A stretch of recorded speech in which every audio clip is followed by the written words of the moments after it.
We don't have favorite teams at Idaho Sports. We love everybody the same. But there are teams that I feel for. And one of those teams I feel for is Homedale. State of Ada? That's fake news, my friend. Why he won that tournament the day they lost in the first round last year. From the big boys in the SIC to the 1A wonders in the long pin, the Treasure Valley Prepcast has all of your District 3 athletics covered. You go in the gym at Parma, and there's a couple of banners for other sports, and then there's a ton of tennis banners all over. It's the Treasure Valley Prepcast with Logan Green on IdahoSports.com. That's right. Welcome in another edition of the Treasure Valley Prepcast here on IdahoSports.com. No time for pleasantries. My name is Brandon Baney. This is our Treasure Valley expert, Logan Green. Logan, what's up? Hey, Brandon. Just like you said before we came in here, I feel like I'm running a million miles an hour trying to get ready for this Rocky Mountain Rumble that we got coming up tomorrow. Yes, the Rocky Mountain Rumble signature event in the Northwest. 7 games across 2 days featuring a team from Idaho versus a team from somewhere else. We're going to have 3 Utah schools, 2 Nevada schools, 1 from California, 1 from Alaska to take on 7 of Idaho's best, including the Mountain View Mavericks from the Treasure Valley. They actually get it started. First game Friday at 1 o'clock against Woods Cross, Utah. So that will all be on IdahoSports.com. Yeah, so any Mountain View folks out there, put it on in class, right? I don't know if you can do that. We used to do it in elementary school during the ACC tournament. We would watch games in class. So I'm sure it happens places. Feel free to throw that game up. It's free. It doesn't cost anything to log in, and you don't even have to log in to watch it. You just click on the link and we'll have it up. It's part of our game of the week or games of the weekend production, we'll call it. This week we've got a lot of people that are showing up to make these broadcasts happen. They should be awesome. Yeah, this is something new we're doing at IdahoSports.com this fall, our Gem State Game of the Week. One game every week. We are going all out. It's going to be a fully staffed event. We're going to have multiple cameras, enhanced graphics, the best broadcasters in Idaho. It's going to be a lot of fun. Our very first Gem State Game of the Week was actually in the Treasure Valley last week. Didn't feature any Treasure Valley teams, though. Right. It was Logos and Butte County meeting in Homedale for a neutral site game, and it'll evolve and continue to improve as each week goes along. But we're glad to be able to bring you kind of a showcase event each week. Yeah, it's a ton of fun, and it'll be like you said, Brandon. It'll evolve. What you see tomorrow might not be what you see at the end of the year. We're going to get better every week, and so hang on with us. But it should be fun. We'll have a couple of Treasure Valley games that are featured in that throughout the season. So just keep an eye out for that as we go along. For sure. Speaking of things that continue to just get better and better, Logan, the Treasure Valley Prepcast is sponsored by Meridian Plumbing, and they just when you think they've done it all, they come through and deliver at an even higher level. Here's the best part about Meridian Plumbing, and they don't charge you to come out. There's no visit fees. I don't know what the exact term is. Dispatch fee, I think that's what they call it. What a great option to have, right? Because I know I had a guy come out and look at my microwave one time, and that was stupid of me. But he charged me $100 just to tell me it was broken. He didn't even take it. He didn't even look at it, and I had to pay the guy. And so what's nice is Meridian Plumbing will come out, and what they did for me is they came out. I needed a new sink installed, and so they came out. They told me what all was going to go into place. I had to fix some stuff under the sink too. And they showed me everything. They broke down the quote and then told me what it would cost me up front before they even started doing a thing. So I wasn't surprised. There was no sticker shock or anything. And they didn't charge me $100 to tell me I needed to pay them X amount to fix the sink. So I thought that was great. So be sure to give Meridian Plumbing a call. Tell them you heard it here on Idaho Sports. Yep. So big thanks to Meridian Plumbing for sponsoring the Treasure Valley Prepcast. Let's start with volleyball, Logan. We talked about Mountain View's football team is going to travel over to Pocatello to take on some big-time competition in the Rocky Mountain Rumble. Well, some of the Treasure Valley's best volleyball teams did the same. They went to the annual Peg Peterson Tournament hosted by Highland High School and the Mountain View Event Center. They always put it on. It's the 28th or 29th Peg Peterson that happened this year. It is the premier in-season tournament in the state of Idaho. 28 teams came and competed this year. Just, to highlight some of the teams from from the Treasure Valley that went over and competed, you had Fruitland, the reigning 3A champions. They're now in 4A, of course. They won the silver bracket, so they just missed out on the top 10 and getting to compete in that gold bracket. But they did win this silver bracket. Weiser was in that silver bracket as well. So Fruitland and Weiser are of course, going to cross paths a lot throughout the season. Ridgeview took third in the silver bracket as well. But in the gold bracket, this is what I want to highlight, Logan. It was pretty much dominated by East Idaho. 7 of the 10 teams that got into the gold bracket were from East Idaho, which makes sense because if you're a team of any regard in East Idaho, you're probably playing at the Peg Peterson. Not as many teams come over from right. the Valley, but the other 3 slots that were in that 10-team gold bracket did go to teams from the Treasure Valley. Capital, which took 8th overall in the in pool play. That was followed by Columbia. They took 9th in pool play. And then Centennial came in as the number 1 seed, Logan, and they won the gold bracket. They defeated Pocatello in the championship. But along the way, they beat Pocatello in the undefeated semifinal. They beat Rigby. They beat Capital, their crosstown rivals. They beat a lot of good teams. And so congratulations to the Centennial volleyball team for winning the Peg Peterson tournament. First time ever they've won it in school history. Yeah, and we came out talking about, last week who we thought some of the players would be, right, in the 6A SIC. And probably glossed over Centennial there, and maybe that was wrong. We talked so much about Skyview and how good they were, but Centennial proving everybody wrong this weekend. So congrats to the Patriots on a big win over in Eastern Idaho. Yeah, we were talking about the hierarchy of the 6A SIC. I really do think it's like Skyview, and then in the next tier is like Eagle and Owyhee, and then in the next tier, I'd put like Centennial kind of at the top of that tier, but maybe Centennial can punch their way up into that tier with Eagle and Owyhee. We'll see. Yeah, I know you win a preseason tournament or early season tournament like this, right? That's going to boost your confidence going forward. You can get it done. So look out for them as the season continues to roll along. But there's a lot of great volleyball teams here in the Treasure Valley. And the CUNA Classic also occurred. We had some great results from that. I think Nampa went and didn't lose a match, if I'm remembering that right. So they had a good start. So lots of good stuff going on around here in the volleyball scene. Yeah, the CUNA Classic, Coeur d'Alene won the title. They beat Mountain View in the championship, and Coeur d'Alene basically got done and then had just enough time to catch their flight back home. Coeur d'Alene flew down to Boise for that competition, but they were prepared to, if needed, leave in the middle of the championship against Mountain View so they could catch their flight. Hold the flight. They just, hopefully they all had pre-check and they could just fly through without taking off their shoes. I think that's our title. Hopefully they had pre-check. Yeah. Back to Centennial just quickly.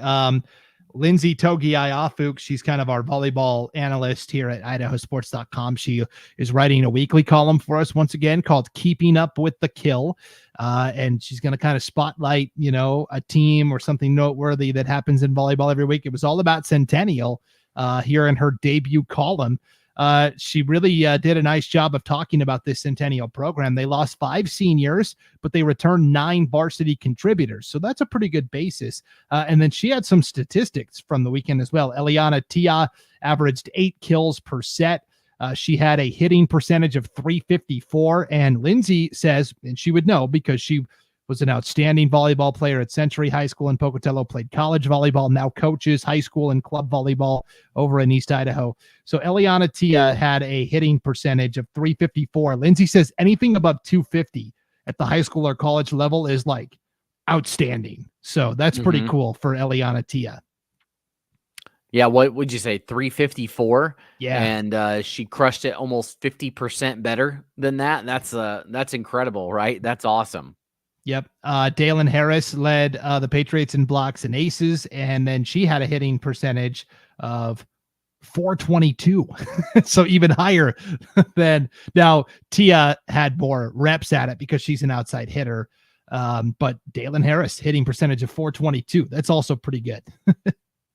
Yeah, no, just, I mean, like sometimes you might win a game on a fluke, right? Right. You see it sometimes in college football. The team has terrible statistics and then they win a game, right? The other team just made so many mistakes, but you look at what they've been able to do consistently and have multiple players with these great results over the weekend. You know that it's not just, oh, we got lucky here and there. It was consistent, good, good volleyball on their side that led to these wins. And you got to like that. If you like numbers, right? You like what you see going forward with numbers like that. For sure.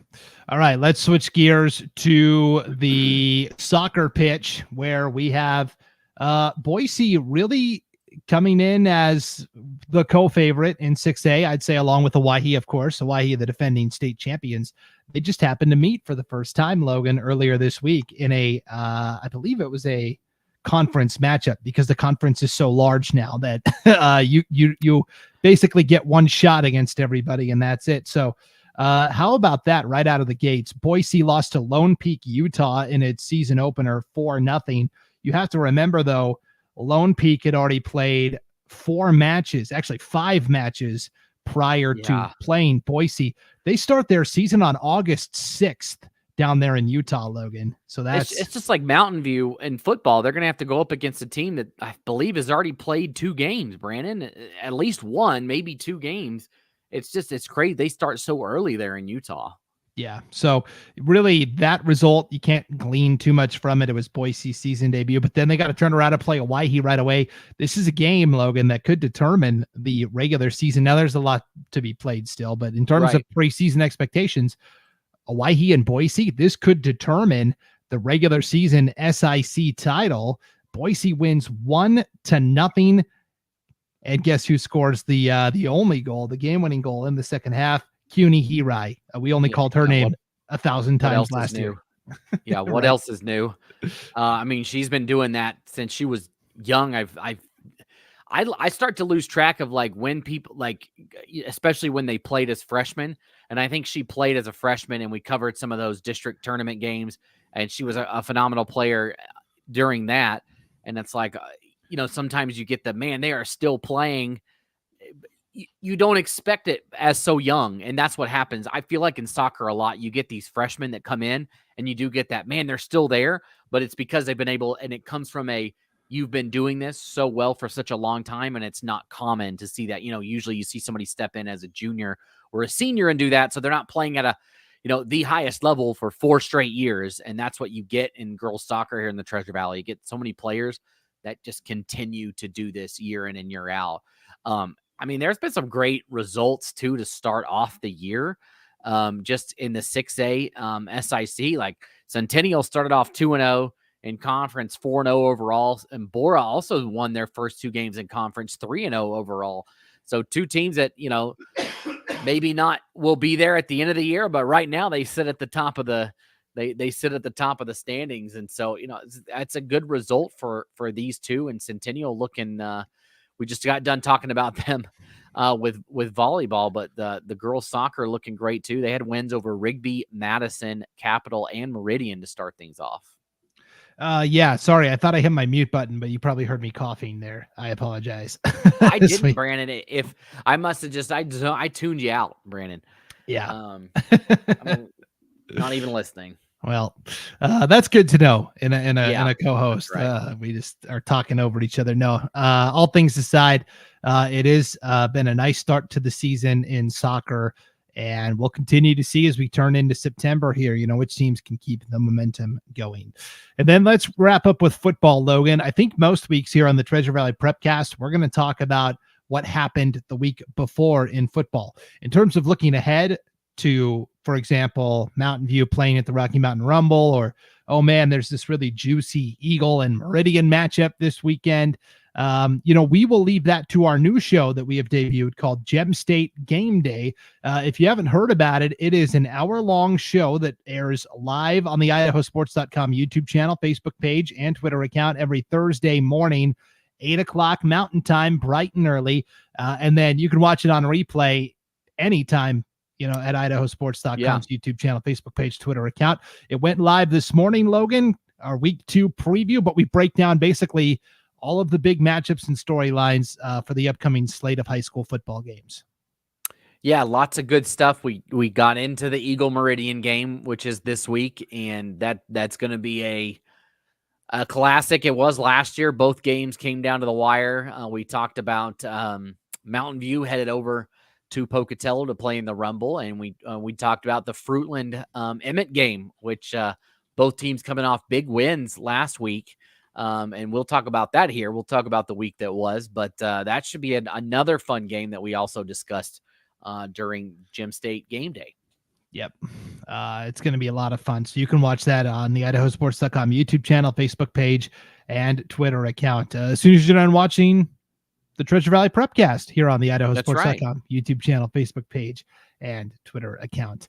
So let's look back at what happened last week. I don't think there was a bigger result than Fruitland's come from behind victory over Kimberly, a Kimberly team that was picked to win their district this year. Fruitland was picked tied for third with McCall Donnelly and our preseason coaches poll over in the Snake River Valley Conference. But Fruitland was down 2 scores, 28-19 with about 7 minutes to go. Titus Vidlak rips off a 60-plus yard touchdown throw. They force a 3-and-out against Kimberly. Caden McKenzie busts off a 66-yard touchdown run. Bada bing, bada boom. Fruitland's up 32-28. Kimberly drives inside Fruitland's 20 within the final minute of play, but ultimately they turn the ball over on downs. This was a big win for the Grizzlies. Yeah, I mean, not ranked last week in the media poll, and they bumped up themselves up to number 4 in that media poll, and rightfully so. I think a lot of people liked Kimberly to not just compete in their district, but compete for a state championship, and Fruitland hung in there, right? And that's on us and the pick 6. Everybody picked against them, and I shouldn't have done that, right? Knowing when you've got a coach that played for such a fantastic football program like the Carolina Panthers, you know that he is going to win, right? I shouldn't have doubted Coach Gross. I shouldn't have doubted him. I would love to be in that huddle. I guarantee there's some keep pounding going on in that. But huge win for Fruitland. Congrats to them. I mean, that Brandon, I think that's going to have ripple effects throughout the season, right? You win a big game like that. If Kimberly goes on to win their district, which a lot of people think happens, boom. Fruitland could very well still finish third, first, second, third in this league now. And if your third place team has beaten the first place team from over there, right? When the rankings come out, it's going to be interesting to see where all those chips fall, and could be it could be the difference between Fruitland having to go to Teton in the first round in the snow like they had to do last year versus hosting Buell or Gooding at home in the first round instead of having to go all the way over to East Idaho in a snowstorm. So that's a huge win for Fruitland. Big for the conference. Right now, the 4A SRV has 3 of the top 4 teams in the state, according to the media in the latest media poll. So how about that? Your top 3 are in the top 4, only behind Sugar Salem. So the league is, stacked right now based on the result that Fruitland had. Vidlak, young man coming in last year as a freshman, stepping in this year now as a sophomore. They brought in another freshman quarterback that was great. They're talking about a great young quarterback room that Fruitland has. I think it's the envy of I think anybody would like to have that quarterback room that Fruitland has.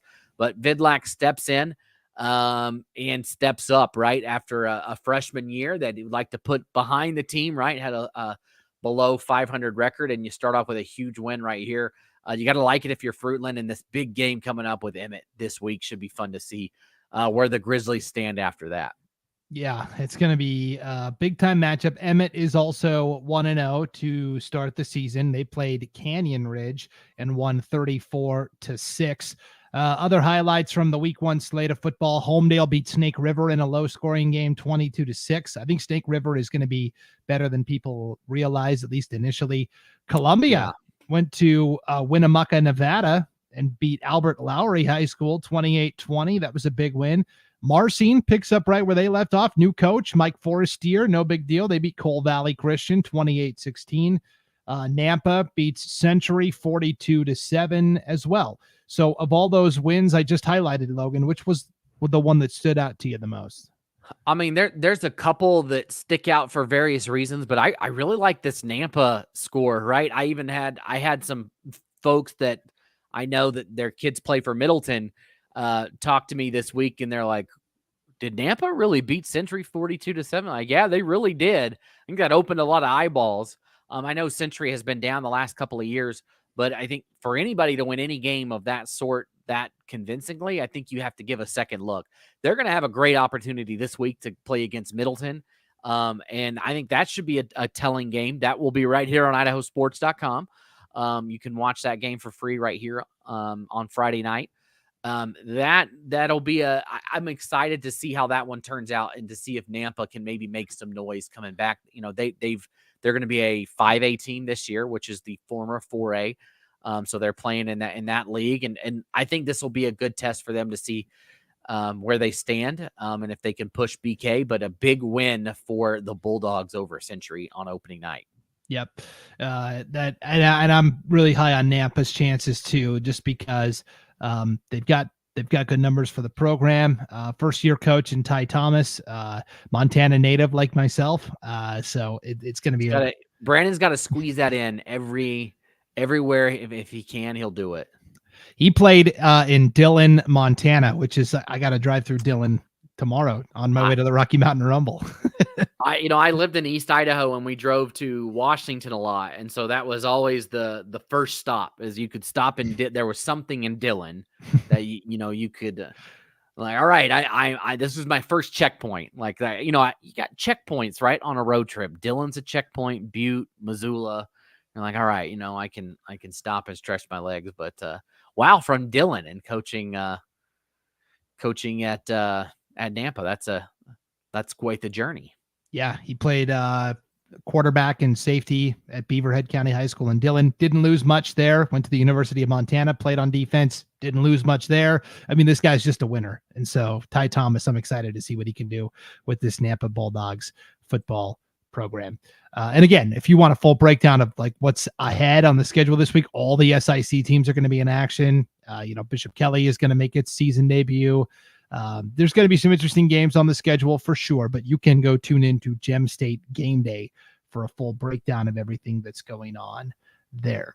All right, Logan, we're off and running. We had a couple of early season noteworthy things. And again, as people find results or interesting stories or interesting things that are happening, they can reach out to either one of us, Brandon at IdahoSports.com or Logan at IdahoSports.com. Yeah. Reach out. If you're interested in being a part of what we do, it's always my plug at the end. If you would like to be, we call them a power booster for your favorite school, you get a nice little banner on their page here on IdahoSports.com, and people can go right to your website from that. So it's a great way to support IdahoSports.com and our coverage of local student athletes, because we don't charge anybody for what we do. And so this just helps us get more coverage out there, more opportunities for us to do more things.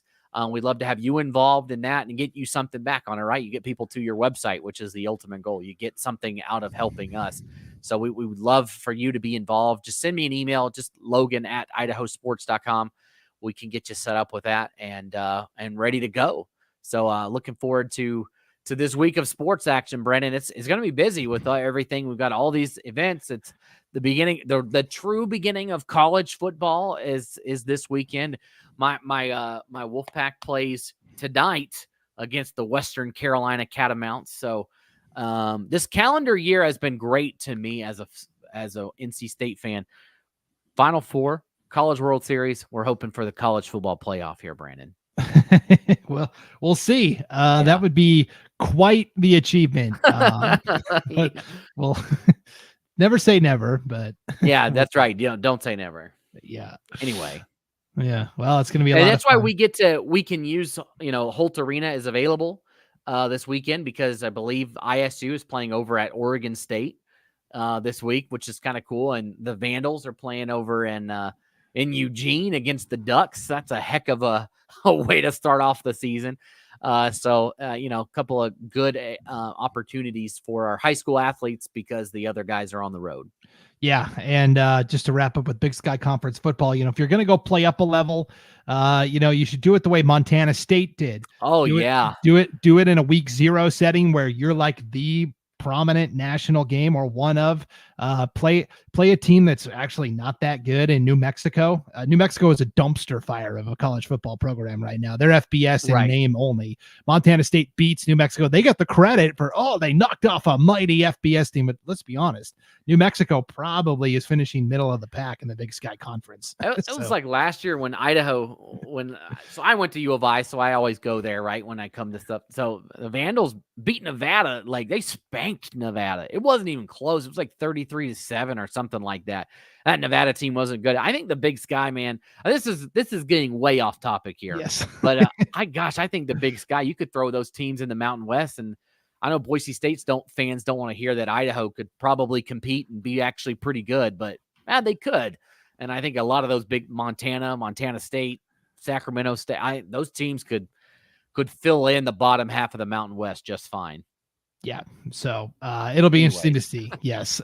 College football up and running. Hey, if you want to hear about what's going on with Idaho and Idaho State and Boise State even a little bit, you can tune into the Fighting Tater Show with Lucas Gebhardt and Ryan Luke. They had on the head coach from the College of Idaho on the show last weekend, Logan. That was a pretty big get.